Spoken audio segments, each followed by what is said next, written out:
So I remember this Sunday from 1999. I like this Sunday with all the same scripture and stuff like that. All of it's themed like the Good Shepherd. We got Psalm 23, we got 1 John, we've got this great passage from the Gospel according to John, where we are establishing that Jesus is our Good Shepherd, and we will hear Christ's voice and follow him. And I remember it so vividly because of the sermon. The priest at this Roman Catholic church in Georgia, he preached about the difference between a cowboy and a shepherd. And a cowboy, he doesn't care about the cows. He sort of leads from behind, driving them. And if a cow falls down and stumbles and breaks its leg, the cowboy kills the cow and just goes on. It's, terrible. It's not compassionate, but the cow is just, a means to make money for the cowboy. The cowboy does not love the cow. But the shepherd, on the other hand, loves the sheep.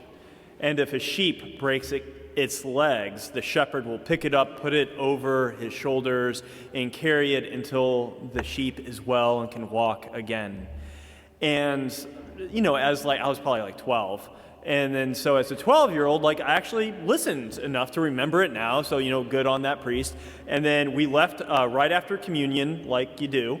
And as we were leaving, my dad started singing Cowboy by Kid Rock. I want to be a cowboy, baby. And we all burst out laughing. And then so the thing is we laughed about this really good sermon because he was terrible. The priest, he was just a jerk. He was mean. He kicked people out of church that didn't deserve it. He would call people out in their sermons. He was notorious for this. And then my family was on the verge of leaving. And then the sermon was comical, not because it was wrong, because it was right.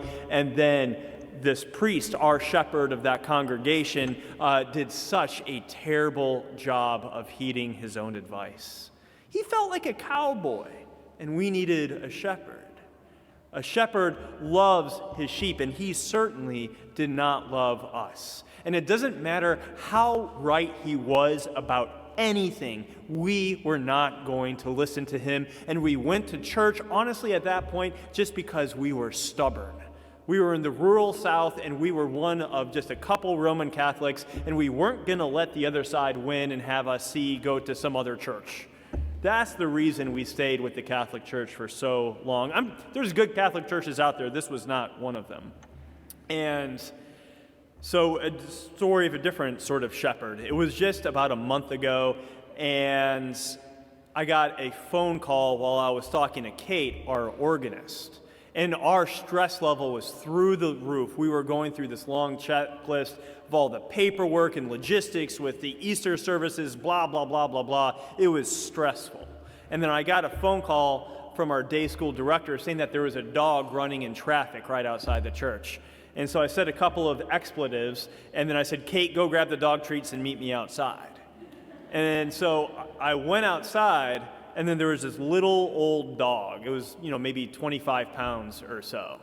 And it was right there in traffic, and this woman driving saw the dog and then did what any compassionate person would do and stopped and tried to sort of shepherd it away from all of the moving cars, and the dog was having none of it. So this woman knew the day school director and called her.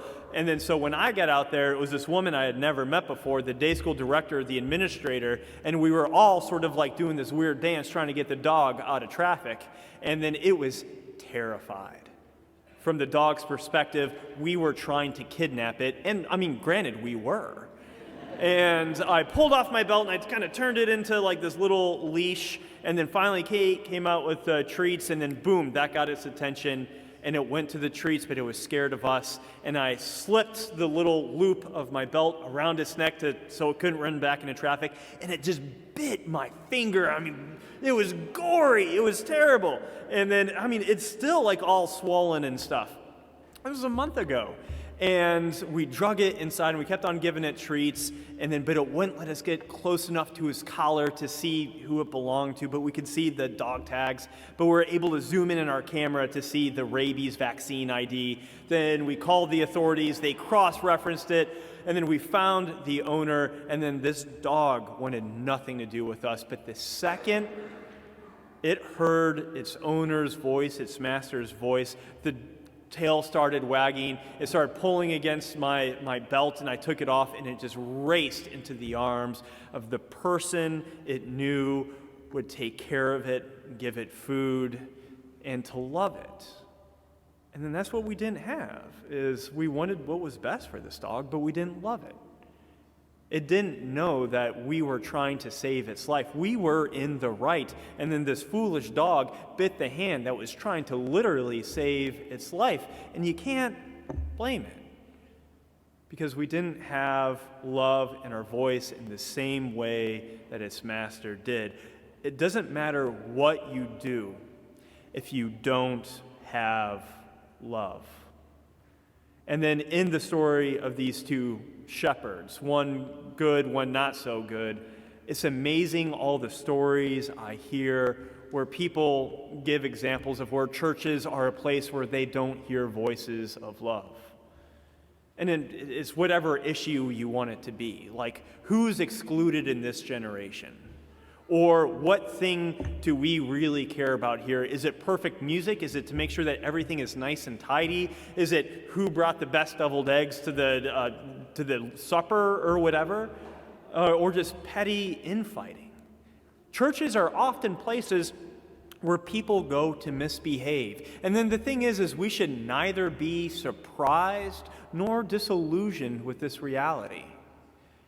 You could go to the YMCA, and the YMCA is great. You could go to United Community or any other thing that are great organizations, but they're different than what we're doing here, because you're here because we believe that we are doing something that matters. And how each person here articulates why this place matters to them is going to vary tremendously.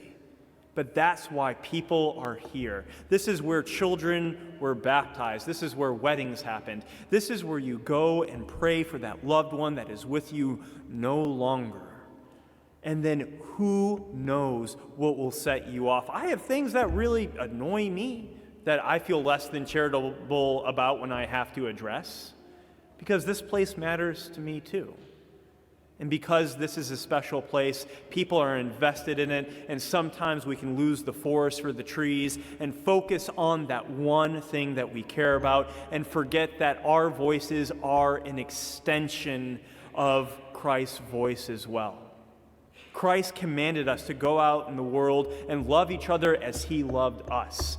Christ laid down his life for us so that we might have life, and we are called to do it for others. And regardless of the thing that we care about, if we don't have love, then it is all for naught. If we don't have love when anyone walks through our doors, doesn't matter what race they are, what their gender identity is, what their sexuality is, what their political party is. We will start not with the idea of the person, but with loving that person. And if stuff happens in the future, we'll react out of love. That must be the cornerstone of this place, because that is what Christ has given us. And if we act any differently, then we are nothing. When we sing beautiful music and our music is beautiful, it must be done with love. When we decorate the altar, it must be done with love. When we acolyte, when we do anything, it needs to be an extension of that love. And when we fall short and mess up about the stupid things and the important things, and when we have to address them, it must be addressed with love. We must hold each other accountable. We must have hard conversations. But whatever we do needs to be rooted in the love that was behind the sacrifice that Christ gave us. And when we hear Christ calling us, it's not something that should feel like taking a bitter medicine to get well. But instead, it's something that we're drawn to. It feels warm, where we feel known, where we feel like we can be close to the one that brings us comfort and hope and safety. And when we feel like we are being called closer to Christ, we must be willing to call others to that place as well.